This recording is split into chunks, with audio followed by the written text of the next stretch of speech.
Trevor the traction engine enjoyed living in the vicarage orchard. Edward came to see him every day, but sometimes Trevor didn't have enough work to do. I do like to keep busy all the time, he sighed one day. and I do like company, especially children's company. Cheer up, smiled Edward. Sir Topham Hatt has work for you at his new harbor. I'm to take you to meet Thomas today.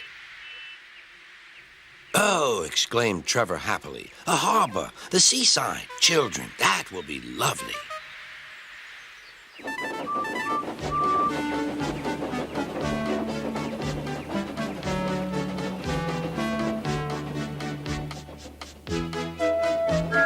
Thomas was on his way to the harbor with a trainload of metal pilings. They were needed to make the harbor wall firm and safe. Hello, Thomas, said Edward. This is Trevor, a friend of mine. He's a traction engine. Thomas eyed the newcomer doubtfully. A what engine?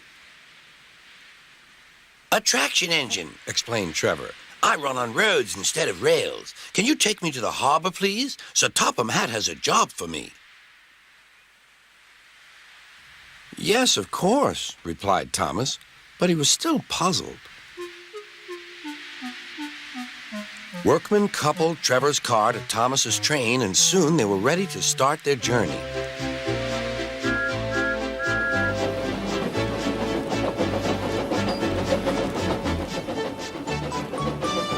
I'm glad Sir Topham Hatt needs me, called Trevor.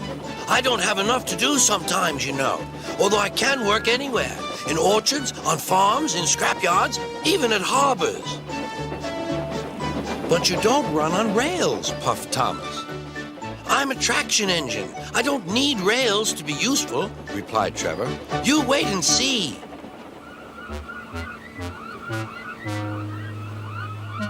When they reached the harbor, they found everything in confusion. Cars had been derailed, blocking the line, and stone slabs lay everywhere. We must get these pilings past, said Thomas's driver. They are essential. Trevor, we need you to drag them round this mess. Just the sort of job I like, replied Trevor. Now you'll see, Thomas. I'll soon show you what traction engines can do. Trevor was as good as his word. He dragged the pilings clear with chains and towed them into position. Who needs rails? He muttered cheerfully to himself.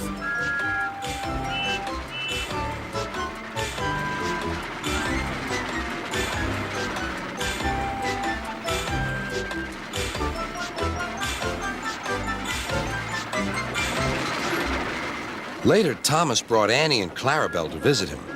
Thomas was most impressed. Now I understand how useful a traction engine can be. The coaches were full of children. Trevor gave them rides along the harbor. He liked this best of all.